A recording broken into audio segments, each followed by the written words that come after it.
Welcome to the Plato Paradigm, a paradigm shift in reading Plato's dialogues. Episode 129, Meno 91c to 92a. Socrates has just suggested that if they want Meno to learn the virtue Meno says he wants to learn, they should send him to sophists, and Anytus objects, to say the least. This is surprising given the agreement they have come to that the ideal teachers are those who claim to teach something and also make money from teaching that thing. And this is what sophists do. And we are now going to have an entire speech by Socrates stating this point. Just to be clear, Meno, of course, didn't say that he wanted to learn any virtue, and the sophists don't claim to teach the virtue which Socrates described.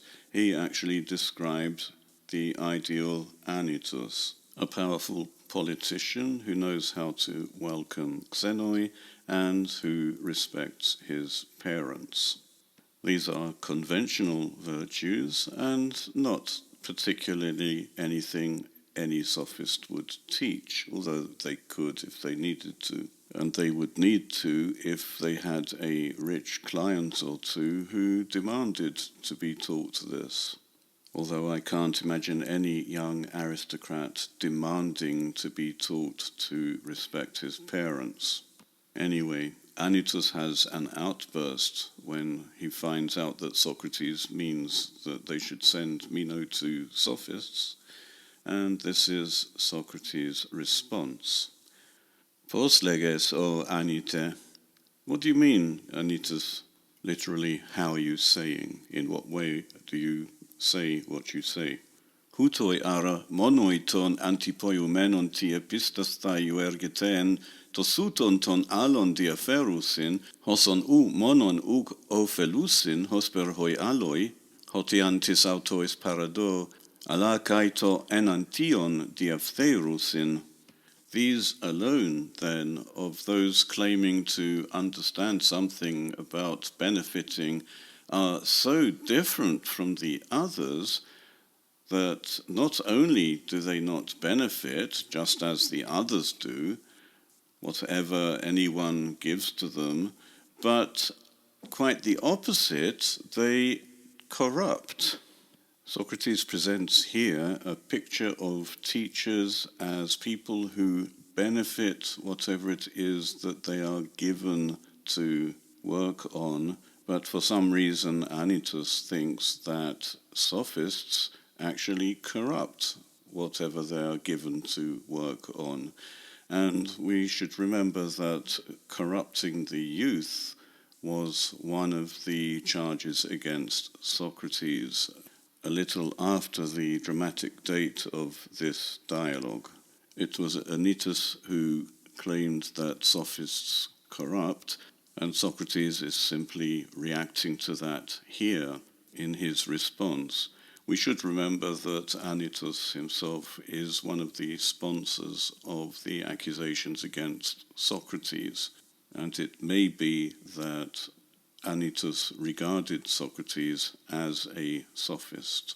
Kai tuton phaneros chremata axiousi pratestai, and they clearly deemed themselves worthy of making money from these things. In other words, the sophists fulfill the two criteria that they had.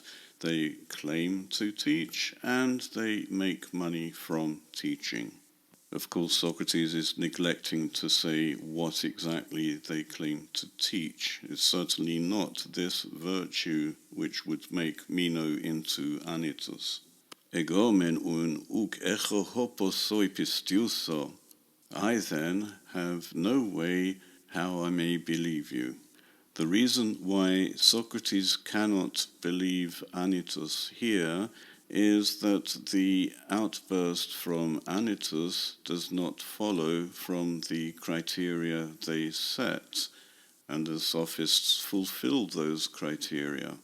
Had Socrates wanted to be more tactful, He might have said that he cannot accept the statement, not that he can't believe Anytus.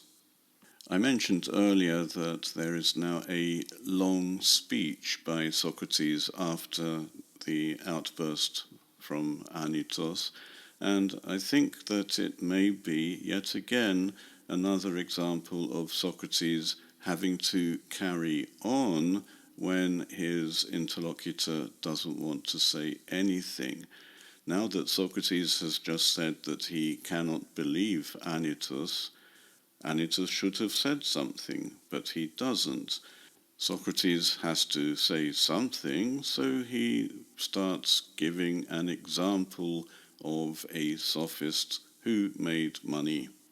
Oidegar andra hena protagoran pleo chremata ktesamenon apotautestes sophias e fediante hos huto perifanos kala erga ergazeto kai allus decaton andriantopoion.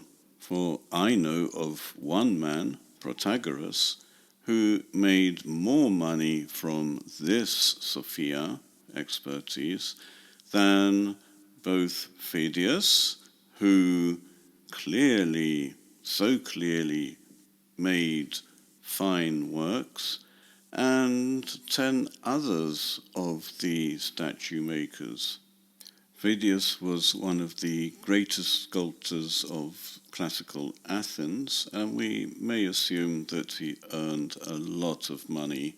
And Socrates here is claiming that Protagoras made not only more money than Phidias, but more than him and 10 other sculptors put together. If Protagoras made that much money from what he professed to teach, that would fit the criterion that Anytus had agreed to, and the amount of money would indicate how good Protagoras was at teaching.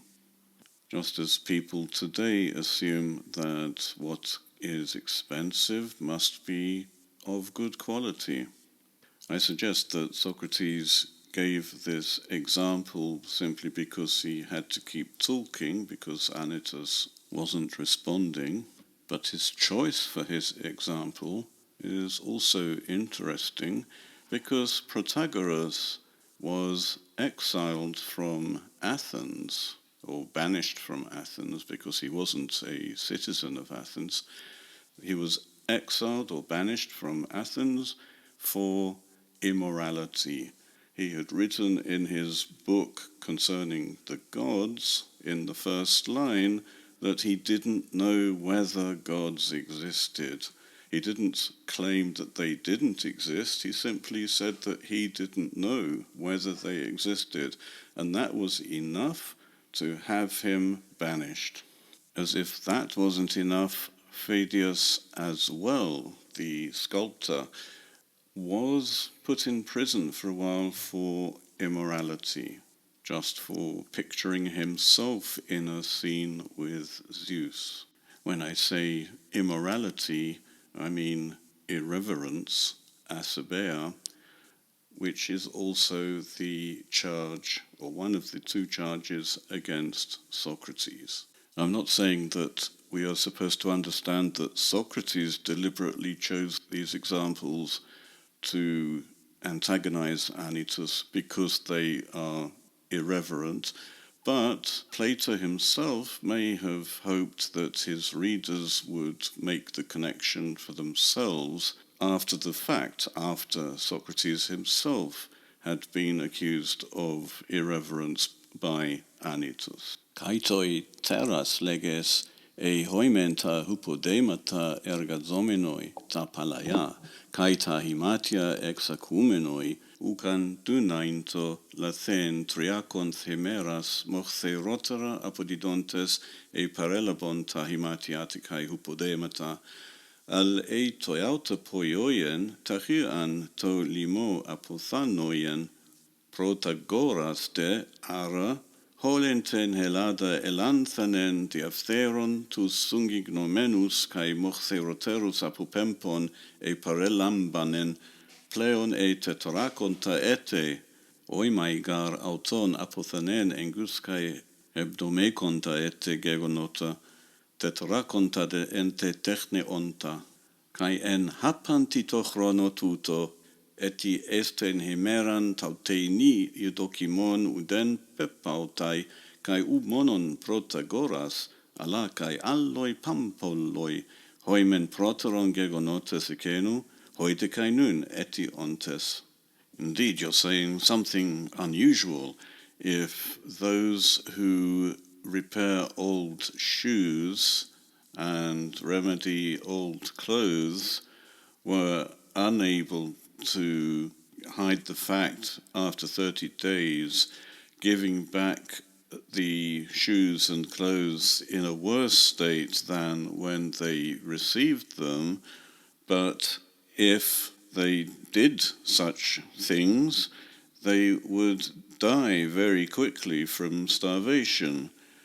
But, and this is the strange part, but Protagoras, so it seems, has escaped the attention of the whole of Greece, corrupting people who come into contact with him and sending them back worse than as he received them, more than 40 years, I think, for he died near the age of 70, being 40 years in the Techne, and in the whole of this time, even until this very day, he has not ceased from being well reputed. And not only Protagoras, but other very many, in other words, sophists, those who came before that man and those who now still exist.